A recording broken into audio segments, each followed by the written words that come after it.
Okay जी, आज हम लोग मॉर्फीम्स की क्लासिफिकेशन करने जा रहे हैं कि मॉर्फीम्स की टाइप्स क्या हैं, how can we classify the morphemes और इसको किस तरह से हम लोग जो है वो इंगेज कर सकते हैं। तो अगर सबसे ज्यादा मॉर्फोलॉजी में अगर कोई सवाल पूछा जाता है तो this is the most important question, कि ये सबसे ज्यादा जो है वो क्वेश्चन पूछा जाता है कि मॉर्फोलॉजी के अंदर जो वर्ड फॉर्मेशन है वो कैसे होती है और मॉर्फीम्स जो है वो किस तरह से मौजूद है। तो सबसे पहले क्लासिफिकेशन ऑफ मॉर्फीम्स में लेक्सिकल एंड ग्रामेटिकल मॉर्फीम्स है। सबसे पहले हमने इसको डिसाइड करना है कि what are these morphemes, lexical morphemes क्या हैं और ग्रामेटिकल मॉर्फीम्स जो हैं वो क्या है। जी, Ronald W. Langacre, in his book Language and its Structure, has divided morphemes into two classes, दो classical lexical and morphemes grammatical. Lexical हैं और ग्रामेटिकल। जी, Lexical morphemes are forms like boy, write, paper, and pen. हाँ, Grammatical तो morphemes lexical are morpheme जो है forms वो like forms हैं जैसे बॉय है, राइट है, पेपर है एंड पेन है। ये सारे के सारे लेक्सिकल हैं, यानी कि जिनका बराह रास्त ताल्लुक जो मीनिंगफुल है। वेराज ग्रामेटिकल मॉर्फीम जो हैं like some, with, a, and, the, to and from, ये जो प्रपोजिशन हैं, आर्टिकल हैं, ये सारे के सारे जो हैं वो हमारे जो हैं वो क्या हैं, ग्रामेटिकल मॉर्फीम है। जी, lexical morphemes are nouns, verbs, चार adjectives, and चीजें adverbs. लेक्सिकल मॉर्फीम में नजर आएंगी आपको। नाउन्स, जितने नाउन्स होंगे वो लेक्सिकल मॉर्फीम है। वर्ब्स, एडजेक्टिव्स एंड एडवर्ब्स, ये चार जो हैं वो लेक्सिकल मॉर्फीम है। दे हैव मोर और less independent meaning. Independent meaning है उनके पास, so that one are a series of lexical forms in isolation can be fairly meaningful. तो एक lexical form in isolation can fairly be meaningful. Pen suggests something quite definite to us, as do boy, paper and writer. ये तमाम चीजें जो हमें हमें एक definite idea हमारे सामने देती है। Lexical morphemes are very large, कि ये जो हैं वो बहुत ज्यादा large in a language. The number may go up to 10 million. तो ये 10 मिलियन तक जा सकते हैं। As in English, grammatical morphemes are elements like prepositions, article, conjunctions, forms indicating number, gender or tense, कि जो numbers को मतलब क्या वो indicate कर रहा है, gender को indicate कर रहा है, tense को मतलब क्या वो indicate कर रहा है, and so on. तो ये जो ग्रामेटिकल मॉर्फीम्स हैं, ये मतलब प्रपोजिशंस हैं, आर्टिकल्स हैं, कंजंक्शंस हैं, फॉर्म्स इंडिकेटिंग नंबर्स हैं, जेंडर और tense and so on. Grammatical morphemes by and large do not change frequently. ये मतलब जो है वो फ्रीक्वेंटली नहीं बदलते। New members in their family in any language are added rather infrequently, यानी कि जब भी अजाफा होगा, ये मेरी एक बात आपने याद रखनी है, वो लेक्सिकल मॉर्फीम्स में अजाफा होगा।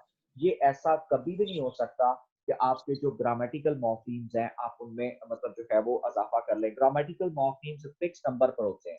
लेक्सिकल मॉर्फीम्स उनमें तब्दीली भी आती है, अल्फाज वेरिएट भी करते हैं और new members are added to the lexicon quite often. तो ये मतलब जो है वो न्यू मेंबर जो है वो लेक्सिकॉन के अंदर मतलब जो है वो ऐड होते रहते हैं।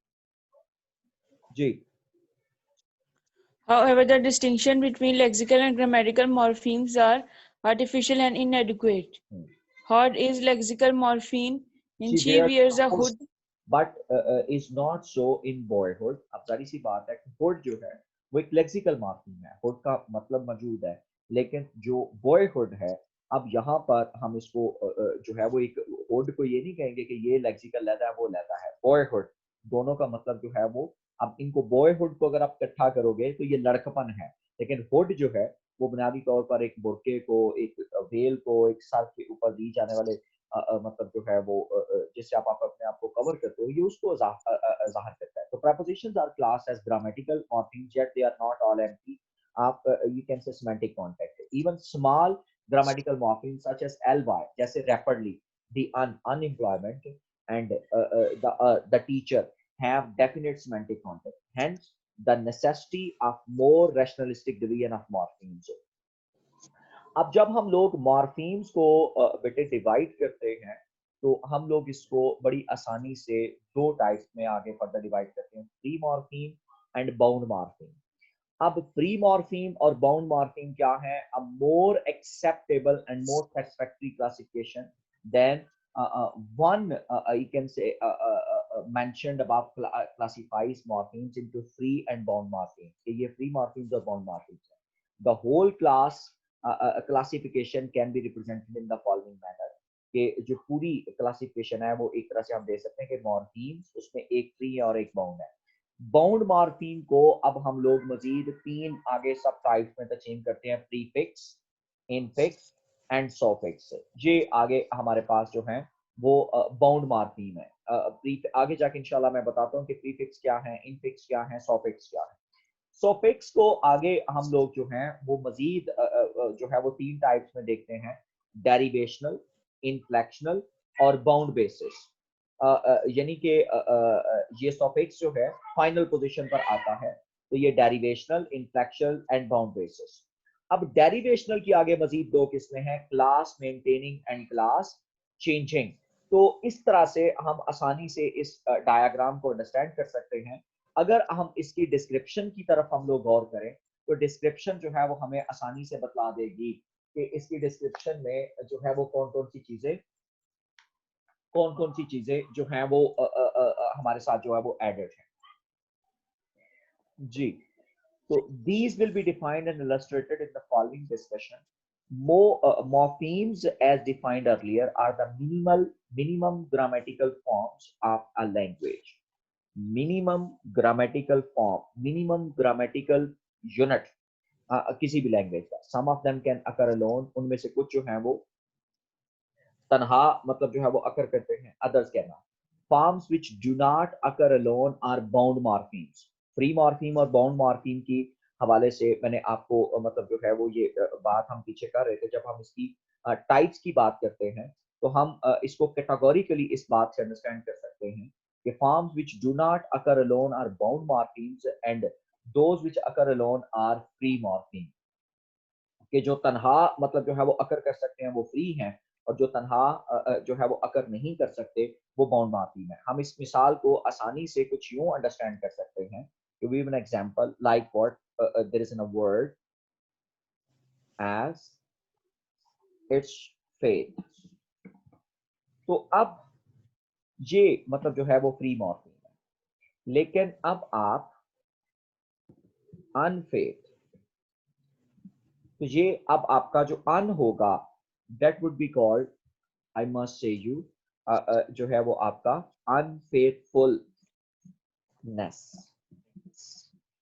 अब आप ये देखें कि फुल और नेस जो है वो बाउंड मॉर्फीम है, ये तनहा नहीं आएंगे, ये इनके लिए मतलब जो है वो आपको आपस में जो है वो चीजों को कनेक्ट करना पड़ेगा। अनफेथफुलनेस, तो इसमें सिर्फ ये जो फेथ है that is your you can से फ्री मॉर्फीम, ये, और जो अन है और फुलनेस है ये आपके बाउंड मॉर्फीम है। इसी तर्ज के साथ हम लोग मतलब जो है वो और इसमें मिसाल जो है वो कोट कर सकते हैं कि जिस तरह से हमारे पास मतलब कोई भी ऐसा लफ्ज आप देख लो कि जिसके लिए ना तो प्रीफिक्स यूज हो इससे पहले, मतलब जो इंडिपेंडेंट जो है वो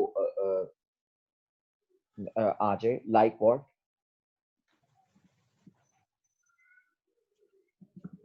वर्ल्ड, तो अनवर्ल्डली, तो अनवर्ल्डली समथिंग जो कि दुनिया से रिलेटेड नहीं है। तो अब ये वर्ल्ड एक इंडिपेंडेंट और फ्री मॉर्फीम है। अब आप अंदाजा कर सकते हो, लेकिन इसके बाद जो लगने वाले जो एल वाई है ये बाउंड मॉर्फीम है, जो अन है ये बाउंड मॉर्फीम, ठीक है। फिर इसी तर्ज के साथ इन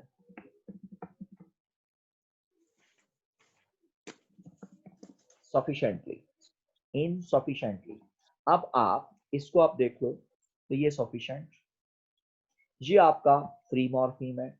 इन जो है वो आपका बाउंड है और एल वाई जो है वो आपका फिर से बाउंड मार्किंग है।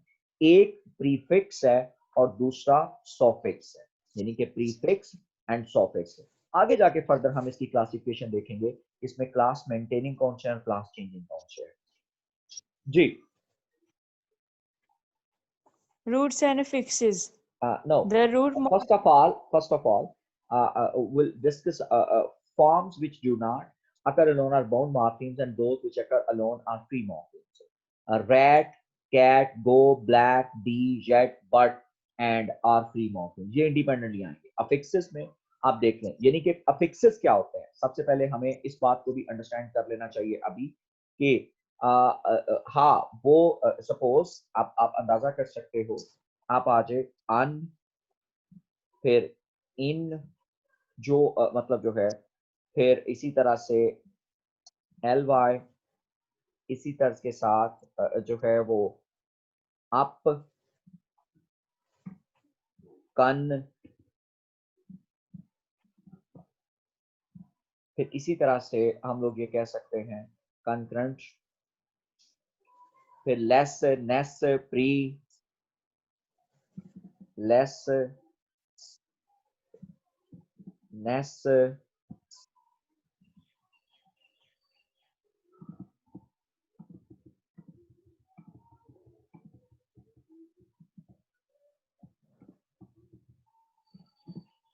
प्री।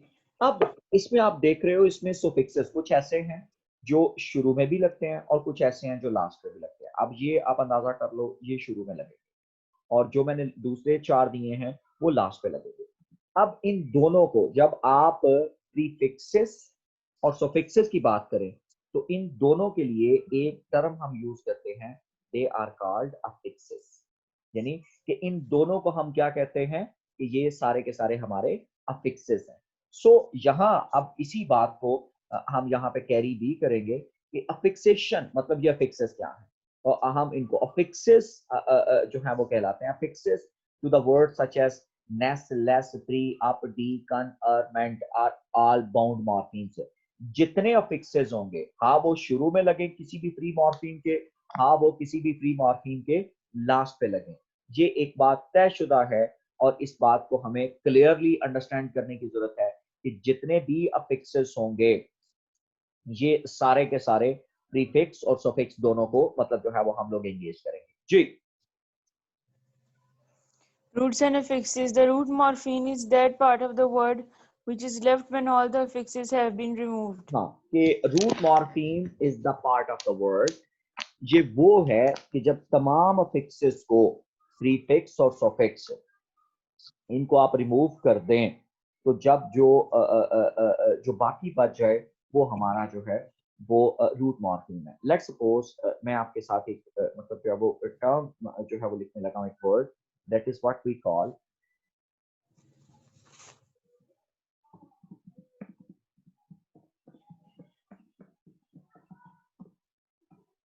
अब आप खुद देख लें कि this is a word that is what we call that anti डिसएस्टैब्लिशमेंटेरियनिज्म।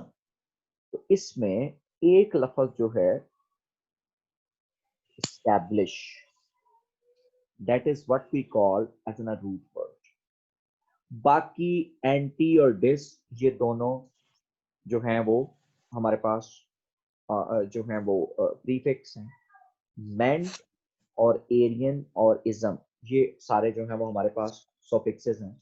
लेकिन ये जो दोनों हाईलाइटेड हैं, अगर इन दोनों को मैं एंगेज करूंगा तो मैं इन दोनों को अफिक्सेस के तौर पर देखूंगा कि they are what we call affixes. Look at, you can say the example कि अब आप एंटी डिस एस्टैब्लिशमेंटेरियनिज्म मैंने आपके सामने ये मेंशन्ड है कि किस तरह से एंटी डिस ये दोनों जो हैं वो आपके प्रीफिक्सेस हैं। फिर इसी तरह से मेंट, एरियन और इज्म ये आपके सफिक्सेस हैं, लेकिन इसमें सिर्फ रूट वर्ब जो है वो एस्टैब्लिश है। और इनको अगर हम लोग एंगेज करेंगे तो ये सारे के सारे हमारे क्या कहलाएंगे, दोनों मतलब ये वाला और ये वाले जो एस्टैब्लिश से पहले और एस्टैब्लिश के बाद आ रहे हैं, ये दोनों जो है वो एफिक्सेस कहला रहे हैं। और इसमें हमारा ये रूट वर्ड जो है वो एस्टैब्लिश है। तो इसी चीज को फर्दर हम लोग जो है वो देखते हैं कि the root morpheme is that part of the word which is left when all the affixes have been removed. जी Root morphemes may be bound or free हाँ, and are root potentially morpheme जो है वो unlimited in free a भी हो language. सकते हैं और बाउंड भी हो सकते हैं. बाउंड मॉर्फीम भी हो सकते हैं और फ्री मॉर्फीम भी, and are potentially unlimited in a language because language goes on creating new words or borrowing loan words from other languages. In a word like unfaithful, faith is the root, un and full are affixes. Un is prefix whereas full is suffix. All affixes are bound morpheme. ये बात याद रखिएगा कि root जो है वो free भी हो सकता है और बाउंड भी हो सकता है, लेकिन अक्सर रूट मॉर्फीम जो है वो फ्री मॉर्फीम होते हैं. ऑल अफिक्सेस, लेकिन जितने अफिक्सेस हैं, हाँ वो प्रीफिक्स हो, हाँ वो सॉफिक्स हो, वो सारे के सारे बाउंड मॉर्फीम है, वो इंडिपेंडेंटली नहीं आ सकते. For they can not occur alone. A word which consist of only root morpheme, एक ऐसा वर्ड जो है वो सिर्फ रूट मॉर्फीम पर कंसिस्ट करे, is called morpho monomorphemic. Monomorphemic जैसे कैट एंड ड्रैग, ये एक मतलब जो है वो मॉर्फेमिक एटम के ऊपर है, तो मोनोमॉर्फेमिक है. The words containing more than one root, कि जो एक रूट से ज्यादा हो, जैसे एयरक्राफ्ट, ये कंपाउंड वर्ड है. एयर लैदा से है, क्राफ्ट लैदा से है, तो ये कंपाउंड वर्ड है, तो ये एयरक्राफ्ट है. ये इसी तरह से. फिर स्पून फीड, ठीक है. फिर सिल्वर स्पूल, ये अब आप अंदाजा कर ले. फिर सिस्टर इन लॉ, ये अब मतलब एक से ज्यादा मॉर्फेमिक जब मिलकर एक लफ्ज जनरेट करते हैं, तो हम इनको कंपाउंड वर्ड्स के साथ जो है वो एसोसिएट करते हैं. अब रूट एंड अफिक्सेस में be of any structure and length. Root और फिक्सेस जो हैं वो लंबे भी हो सकते हैं, छोटे भी. दो affixes generally tend to be shorter than roots. affixes जो हैं, हाँ वो पहले आए या बाद में आए, ये एक बात तयशुदा है कि आप इसमें से, इस लफ्ज में से, ये आप एंटी देख लें, ये एक जो है वो प्रीफिक्स है. डिस एक प्रीफिक्स है. फिर मेंटेरियन, मेंट आप देख लें, फिर एरियन आप देख लें, फिर इज्म आप देख लें, ये कंपैरेटिवली एस्टैब्लिश से छोटे हैं. तो ये बात याद रखिएगा कि हमारे जितने भी अफिक्सेस होंगे, हाँ वो अफिक्सेस, मैं बार बार कह रहा हूँ कि हाँ वो शुरू में आए या एंड पे आए, उनको हम अफिक्सेस कहेंगे. लेकिन जब वो अगर हम मजीद इसकी क्लासिफिकेशन करना चाहते हैं, तो जब जो शुरू वाला होगा हम उसको प्रीफिक्स कहेंगे, और जो एंड वाले होंगे हम उनको सॉफिक्स कहेंगे. ये एक बात तयशुदा है. लेकिन ये जो सेंटर वाला है, हम इसको जब भी एसोसिएट करेंगे, हम इसके लिए जो टर्म यूज करेंगे, that is what we call root. और ये इसके लिए जो टर्म है, ये हम इसको रूट के साथ एसोसिएट करेंगे कि ये हमारा रूट मॉर्फीम है. तो प्रीफिक्स जो है वो शुरू में आएगा, रूट सेंटर में ये तनहा एग्जिस्ट कर सकता है, और सफिक्स जो होंगे जितने भी, वो एंड पे आएंगे. और अब इन तीनों को मतलब जो है, या प्रीफिक्स और सफिक्स को हम लोग जो है वो बाद में हम कह सकते हैं कि they are called are, you can say affixes. इन दोनों को हम affix कह सकते हैं. अब affixes is the recurrent formative morpheme of words rather than roots. Affixes are of three types. affix जो है वो तीन तरह के होते हैं: prefix, infix and suffix. अंग्रेजी जुबान के अंदर infix नहीं आता, लेकिन बहरहाल infix मौजूद है. In English words such as receive, remove, deceive, perform, unfaithful, unemployment. तो इसमें जो री, जैसे री जो है, मूव, रीमूव, तो अब आप अंदाजा कर सकते हो कि इसके पहले एक प्रीफिक्स मौजूद है. फिर इसी तरह से डिसीव, ठीक है, डिसीव, डिसेप्टिव, डिसेप्टिव. तो अब आप फिर इसी तरह से परफॉर्म, फॉर्म अलग से है तो परफॉर्म. फिर फेथफुल, अनफेथफुल, आर, ये सारे प्रीफिक्सेस हैं. The prefixes are fixed before the roots, ये हमेशा रूट से पहले आएंगे, and cannot occur independently. They are bound morphemes. The plural formative s, जैसे cats, ठीक है. फिर n, ये the verb paradigm affixes ing, d, ed, ये सारे के सारे बाद में आते हैं. The comparative and superlative degree and us, ये सारे के सारे जो है वो बाद में आते हैं. So many other final position formatives such as less, meant, ये सारे के सारे हमारे suffixes हैं. यानी कि the suffixes are affixes after the roots or after the root suffix, कि ये वो हैं जो roots के बाद आते हैं. Infixes are less commonly found in English, ये अंग्रेजी जुबान में हमें नजर नहीं आते. Infix जो है वो that is what we call जो है वो सेंटर में हमारे पास जो है वो मौजूद होता है. अब apart from one mode of analysis of plurals like geese, men, सिर्फ हमें इसमें नजर आएंगे कि जैसे इनफिक्स में हम लोग जो है वो गूस था, मैंने आपको ये मिसाल दी थी, तो हमने उसको चेंज किसमें कर दिया था, गीस के अंदर, तो ऊ रिप्लेस हो गया था ई के अंदर। तो infixes are found in Cambodian, Sudanese and Sanskrit, इसके अंदर हमें इनफिक्सेस नजर आते हैं, लेकिन अंग्रेजी जुबान के अंदर जो है वो इनफिक्सेस हमें नजर नहीं आते। अब जब हम लोग फर्दर इस कॉन्सेप्ट को मजीद कैरी करते हैं, तो ये बात आपने याद रखनी है कि जब हम लोग इनको मतलब ये प्रोसेस जब हम लोग इंगेज करते हैं, लाइक व्हाट, कि जब आप प्रीफिक्स और सफिक्स लगाते हो, तो इस प्रोसेस को हम लोग कहते हैं, the process is called affixation. इस प्रोसेस को हम क्या कहते हैं, that is what we call affixation. ये प्रोसेस हमारा फिक्सेशन कहलाता है कि जब आप किसी रूट वर्ड से पहले और बाद में मतलब जो है वो अफिक्सेस ऐड करें, प्रीफिक्स ऐड करें या सफिक्स ऐड करें, तो वो प्रोसेस आपका अफिक्सेशन कहलाएगा। ये कि जब आप रूट वर्ड से पहले कुछ जो है वो आप ऐड करेंगे, that is what we call affixation. हम उसको अफिक्सेशन के तौर पर जो है वो एसोसिएट करेंगे। अब इसको फर्दर हम लोग जो हैं वो इसकी आगे फर्दर टाइप्स हैं, इन्फ्लेक्शनल एंड डेरिवेशनल। ये उस वक्त तक नहीं मतलब जो है वो हम लोग कर सकते कि जब तक हमें इस कॉन्सेप्ट को नहीं मतलब कर सकते थे। तो अब अगर हम लोग प्रीवियस डायग्राम की तरफ चले जाएं, तो इसमें हमें कम से कम एक चीज नजर आ रही है कि प्री मॉर्फीम है और रूट मॉर्फीम है, यानी कि pre morpheme and bound morpheme है। बाउंड मॉर्फीम मैंने आपको जैसे कि बताया 3 टाइप्स होते हैं, प्रीफिक्स, इनफिक्स एंड सफिक्स। और ये भी बात मैंने आपसे कर दी है कि इनफिक्स जो है वो हमारे अंग्रेजी जुबान में एग्जिस्ट नहीं करते। सफिक्स जो हैं वो आगे दो तरह से हैं, यानी कि सफिक्स हमेशा फाइनल पोजीशन पर आता है, रूट वर्ड के बाद आता है, तो ये डेरिवेशनल है और इन्फ्लेक्शनल है। बाउंड बेसिस भी मौजूद है। अब डेरिवेशनल के आगे दो किस्में हैं, और वो अब हम लोगों ने डेरिवेशनल मॉर्फोलॉजी को इंगेज करना है। तो ये क्लास मेंटेनिंग और क्लास चेंजिंग है। अभी इस सेशन के अंदर